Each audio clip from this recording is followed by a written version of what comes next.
Good morning, everyone. Thank you so much for the beautiful music. And Vice President Hollingford, thank you so much for the kind words. This morning, my daughter asked me, how long is going to be your talk? And I was trying to explain and said, it's going to be about 30 minutes. And she still couldn't understand. I said, it's going to be like 5 pages. And she looked at me and said, I need to go back to school. It's going to be recess time. So I promise to you, you're going to be back to your recess time. I'm going to be fast. It is truly an honor to be here. I admire each of you who is making a sacrifice to learn and to work hard to progress in your lives. I often meet with current and former Ensign College students, and it's not surprising when former students tell me that they're using their class projects and class reports to accomplish tasks and projects at their current jobs. Those students will usually tell me stories about how exciting it was to know exactly what to do at their jobs because they have already done similar projects in their classrooms. Those success stories result from a teaching method that President Cush implemented in 2016. This unique method of teaching is called subject matter immersion, or SMI for short. SMI is for everyone. It's designed to help students succeed, and some college graduates will be prepared to lead in the world of work and not simply finding a job. Students will not be provided with a course syllabus on the first day of work. They'll be required to be self-starters and prepare for the challenges presented to them by their employers. The best example to explain how the SMI method works might be when accounting students are given shoe boxes filled with different receipts on their first day of school. Students are welcome to the world of accounting, and their goal is to prepare an income statement. This could be a reflection of what they might find on their first day of work too. There's no syllabus, no textbook to memorize, only a shoebox with many receipts to organize. Students who have developed confidence, capability, and competence will have a better chance to succeed at work after they graduate. Now, if only we could have an SMI method to prepare us for our life challenges here on earth, that would be fantastic. Well, we already have the best method, the gospel of Jesus Christ. The gospel of Jesus Christ is the method that will help us prepare and succeed in this life and be ready to go to our next state. I had an excellent life teachers. Those were my life-changing gospel teachers that guide me throughout my life to show me and teach me about confidence, capability, and competence. I have 3 stories that will illustrate how blessed I am to be around such wonderful people. I was born in Bolivia, and I grew up in the highest city in the world. La Paz, Bolivia is located at about 13,615 feet, or 4,150 meters above the sea level. To give you a perspective, Mount Timpanogos near Provo is only 11,000 feet high. Although, from an economic perspective, Bolivia is the poorest country in South America and the second poorest on the American continent, Bolivia is a paradise, full of mountains, valleys, and Amazon forest. For instance, Bolivia has 37 official languages, more than 200 unique folklore dances, and about 4,000 varieties of potatoes. Can you believe that? And many hardworking and humble people. 1 John 5:14 reads, "And this is the confidence that we have in him, that if we ask anything according to his will, he heareth us. I'm the oldest of 4 siblings, 2 brothers and 2 sisters. My grandma died while delivering my mother. My mother was her only child, and she was an orphan until she was about 2 years old, when her godmother gave her away to a couple who lived in the farmlands far away from the mines where my mother was born. My mother was baptized when I was about 4 years old. She divorced and decided to raise her children by herself, following the gospel's teachings. My mother loved to work at events because she could get paid and sometimes get some free food for her family. I remember my mother was helping in the kitchen of a big wedding in our ward.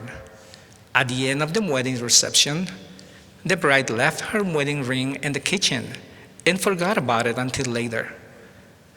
When she was in the middle of her trip, she called her mother, asking her to find her wedding ring. They couldn't find the wedding ring in the kitchen, and assumed my mother had taken the wedding ring with her. The next day, early in the morning, the bride's mother, her relatives, and some church members stopped by my house and started yelling at my mother. They even entered my house looking for the wedding ring and couldn't find it. They left my home and called my mother a thief. At that time, I was about 10 years old, and I was furious that they blamed my mother without any proof. Later that afternoon, some friends stopped by my house and told me that they had found the wedding ring in the kitchen. However, no one came to talk with my mother. The next day it was Sunday, and I was waiting for them to apologize to my mother, but no one said anything to my mother during or after our church meetings. Finally, when we were walking home, I couldn't wait any longer and asked my mother, "Are you angry that no one has apologized to you? Why are we even going to church if we are treated that way?" And my mother looked at my eyes and answered, "I'm not angry.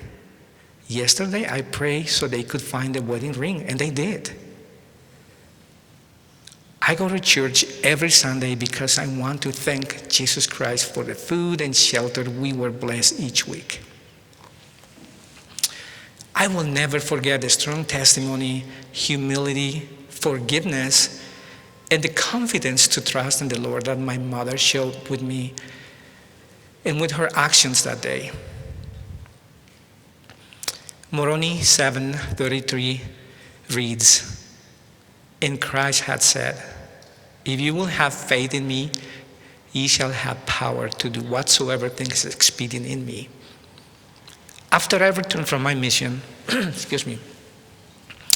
one of my priorities was to help my family because my mother was the only one who was working full-time. At that time, my family was living in a small room with no running water, no electricity, and no plumbing.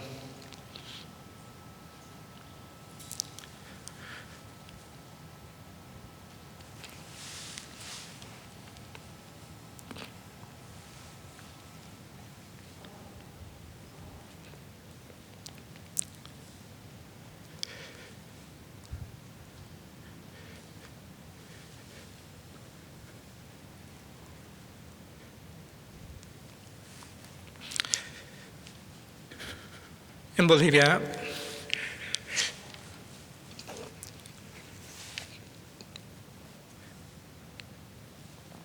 like many other undeveloped countries, finding a good paying job could take several months. Many people create their own small businesses instead of waiting to find a job. Life is a little more challenging when you don't have an extended family. My whole family was my mother and 3 siblings at that time. I was attending my last year of accounting school and teaching seminary classes at church in the morning. And I had little success finding a job. And after looking for more than a month, I suddenly remembered that my new bishop, who had just moved in our ward, told me that if I ever needed help to find a job, he would gladly help me. When I met with my bishop at his work office, he told me that there were no job openings. The only job available was to help his boss's wife, who was sick. And she already had 4 people helping her at her home. Although I was looking for an accounting job, I felt I should accept that job that did not pay well and was not related to my degree. That job changed my life in less than 1 year. In my new job helping this adorable senior lady, I met with her daughter, who invited me to join her new graphic design company. After a few months of working for her company, I networked with her boyfriend, who told me that his mother had a store in the richest part of the city and needed someone for a graveyard shift. I'm so glad I went talk with my bishop that afternoon and applied for that job. I was able to move to a new place with lots of jobs and business opportunities because I was following the promptings of the Spirit. As a result, I had 3 sources of income now. I was working in a graveyard shift, I had my on-site computer repair business, and I was an accounting consultant for small businesses in the area. My bishop and my family taught me that we can reach goals that look impossible to achieve. Along with my family, I cherished those times when we had to work hard while going to school and doing homework late at night.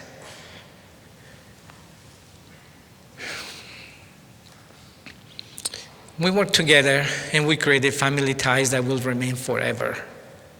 Everything is possible with the help of the Lord. President Thomas S. Monson has said, our responsibility is to rise from mediocrity to competence, from failure to achievement. Our task is to become our best selves. 1 year after I was married, I was called to be in the bishopric in Bolivia. During one of my bishopric meetings, we were talking about BYU. I commented that I always wanted to go to BYU, especially when I had mission companions that spoke about returning to BYU and finishing their education. I told the bishop and the first counselor, who were Americans, that I did not have much money, didn't know English, and I was already married. The first counselor answered laughing, "You are describing half of the students at BYU right now. You can go to BYU if that is what you want." It looked like an impossible goal, but I want to talk with my wife, Luz, anyway. Luz told me we should go to the temple to receive the answer about going to BYU. At that time, we had to travel for almost 3 days to the nearest temple. Once we were at the temple, we felt that warm feeling that the idea of going to BYU might work after all. It is hard to obtain a visa to the US, and even harder for those who don't qualify or do not meet the requirements. The night before our appointment with the US Embassy in Bolivia, Luz had a dream and woke me up in the middle of the night to tell me that she had just dreamed about the 3 questions we would be asked at the embassy. I tried to memorize those questions and then went back to sleep. Early in the morning, we went to the US Embassy, and the time came for us to be in front of the embassy officer, and we listened to the first question. We couldn't believe it. It was the same question. The same question that Luz had dreamed. We just looked at each other and smiled. That day, Luz showed me the competence I should acquire to be brave, have faith, and always ask for divine help to reach our goals. My wife has that special connection with her Heavenly Father, yes. All women have that special connection with their Heavenly Father. In 2020, Ensign College and President Cush received the Beacon Award for Excellence in Student Achievement and Success for its adoption of subject matter immersion in the classroom for the Northwest Commission of Colleges and Universities. The SMI method seeks to prepare students to be ready for work when they graduate. It helps them to acquire the skills necessary to succeed in their careers, which are confidence, capability, and competence that will make the big difference for them. I feel very blessed to have had many challenges in my life. Those challenges allow me to witness and learn from great life teachers, life-changing gospel teachers, like my mother, my siblings, my wife, church leaders, and friends. We all have excellent life teachers, life-changing gospel teachers all around us. I encourage you to see the good in others and find joy in life despite the challenges. Watch your parents, siblings, friends, church leaders, and co-workers closely. Many of them can show us how we should become true disciples of Jesus Christ. I'm grateful for my testimony of the gospel of Jesus Christ. He made it possible for everyone to return home if we use his gift of the atonement.